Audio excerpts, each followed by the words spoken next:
And I understand that, but I can tell you the other side isn't exactly in love with, him either. So it's not a question of alignment. I'm aligned with the world. I want to get the thing set. I'm aligned with Europe. I want to see if we can get this thing done. You want me to be tough? I could be tougher than any human being you've ever seen. I'd be so tough. But you're never going to get a deal that way. So that's the way it goes. All right, one more question. I will respond to this. So look, for 4 years in the United States of America, we had a president who stood up at press conferences and talked tough about Vladimir Putin, and then Putin invaded Ukraine and destroyed a significant chunk of the country. The path to peace and the path to prosperity is maybe engaging in diplomacy. We tried the pathway of Joe Biden of thumping our chest and pretending that the President of the United States' words mattered more than the President of the United States' actions. What makes America a good country is America engaging in diplomacy. That's what President Trump is doing. Can I ask you? Sure. Yeah? Yeah. Okay. So he occupied our parts, big parts of Ukraine, part of East and Crimea. So he occupied it on 2014. So during a lot of years, so I'm not speaking about just Biden, but those time was Obama, then President Obama, then President Trump, then President Biden, now President Trump, and God bless, now President Trump will stop him. But during 2014, nobody stopped him. He just occupied and took. He killed people. You know what the contact 2015.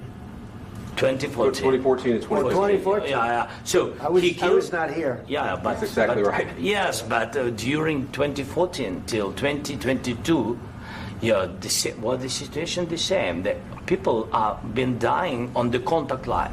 Nobody stopped him. You know that we had conversations with him, a lot of conversation, my bilateral conversation, and we signed with him, me, like a new president. In 2019, I signed with him the deal. I signed with him, Macron and Merkel, we signed ceasefire. Ceasefire. All of them told me that he will never go. We signed him with gas contract.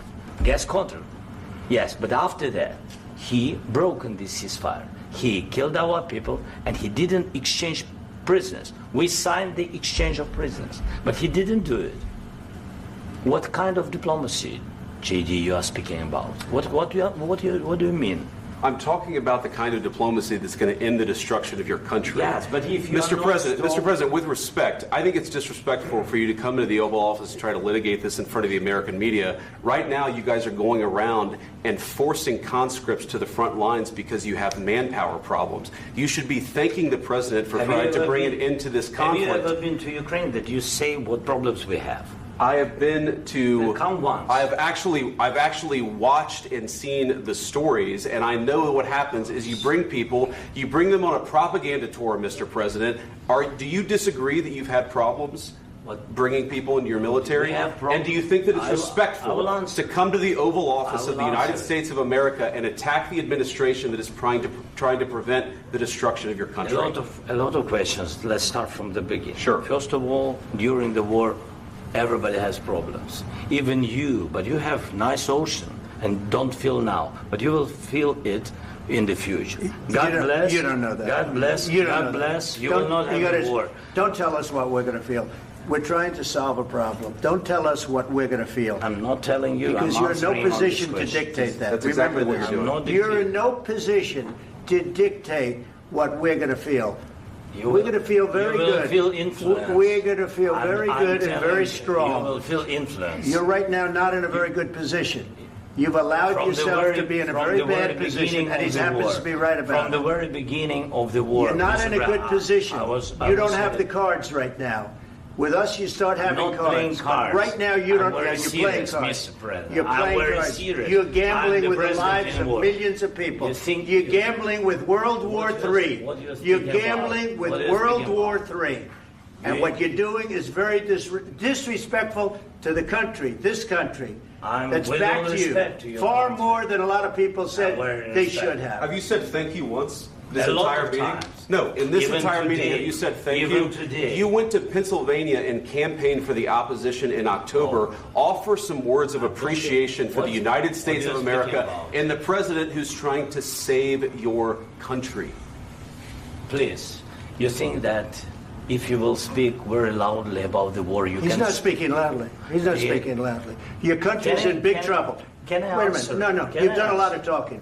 Your country is in big trouble. I know. You're not I winning. know. You're not winning this.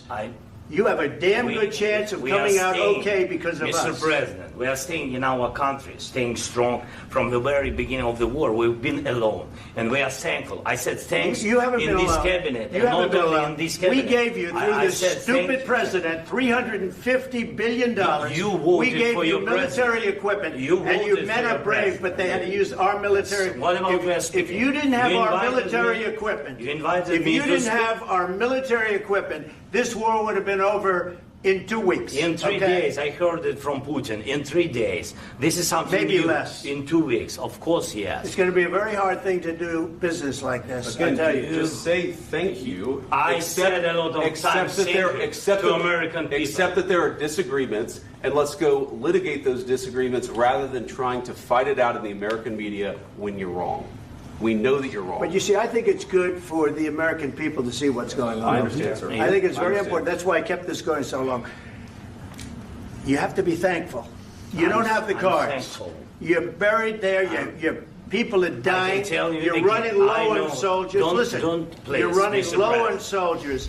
It would be a damn good thing. Mr. And then President. then you tell us, I don't want a ceasefire. I don't want a ceasefire. I want to go and I want this. Look. If you could get a ceasefire right now, I tell you, you take it so the bullets stop flying and your men stop getting killed. Of course, we want to stop the war. But you're saying you don't want a ceasefire. But I said to you, I want a ceasefire. with guarantees. Because you'll get a ceasefire faster than an agreement. Ask our people about ceasefire, what they think. That wasn't doesn't with matter me. for you what- that what wasn't is- with me. It That was wasn't with with you. a guy named Biden, who was not a smart person. This That is was your, with, this that was is with your Obama. president. It was your president. Excuse me. That was with Obama, who gave you sheets, and I gave you javelins. Yes. I gave you the javelins to take out all those tanks. Obama gave you sheets. In fact, the statement is Obama gave sheets and Trump gave javelins. You got to be more thankful, because let me tell you, you don't have the cards. With us, you have the cards. But without us, you don't have any cards. One more question to Mr. Vice President. I'm sorry. It's going to be a tough deal to make, Um, because the attitudes have to change. what if Russia breaks ceasefire? What if Russia breaks peace talks? What do we do then? I understand that it's a heated conversation right now. What are you but saying? what She's if asking, what if Russia Putin breaks the breaks ceasefire? What if anything? What if a bomb drops on your head right now? But they have Okay? broken ceasefire. What if they broke it? I don't know. They broke it with Biden because Biden, they didn't respect him. They didn't respect Obama. They respect me. But what- Let me tell you, Putin went through a hell of a lot with me. He went through a phony witch hunt where they used him and Russia. Russia. You ever hear of that deal? That was a phony Hunter Biden, Joe Biden scam. Hillary Clinton, Shifty Adam Schiff. It was a Democrat scam. And he had to go through that. And he did go through it. We didn't end up in a war. And he went through it. He was accused of all that stuff. He had nothing to do with it. It came out of Hunter Biden's bathroom. It came out of Hunter Biden's bedroom. It was disgusting. And then they said, oh, the laptop from hell was made by Russia. The 51 agents. The whole thing was a scam. And he had to put up with that. He was being accused of all that stuff. All I can say is this. He might have broken deals with Obama and Bush, and he might have broken them with Biden. He did, maybe. Maybe he didn't. I don't know what happened. But he didn't break them with me. He wants to make a deal. I don't know if you can make a deal. The problem is I've empowered you to be a tough guy. And I don't think you'd be a tough guy without the United States. And your people are very brave. But you're either going to make a deal or we're out. And if we're out, you'll fight it out. I don't think it's going to be pretty, but you'll fight it out. But you don't have the cards. But once we sign that deal, you're in a much better position. But you're not acting at all thankful. And that's not a nice thing. I'll be honest, that's not a nice thing.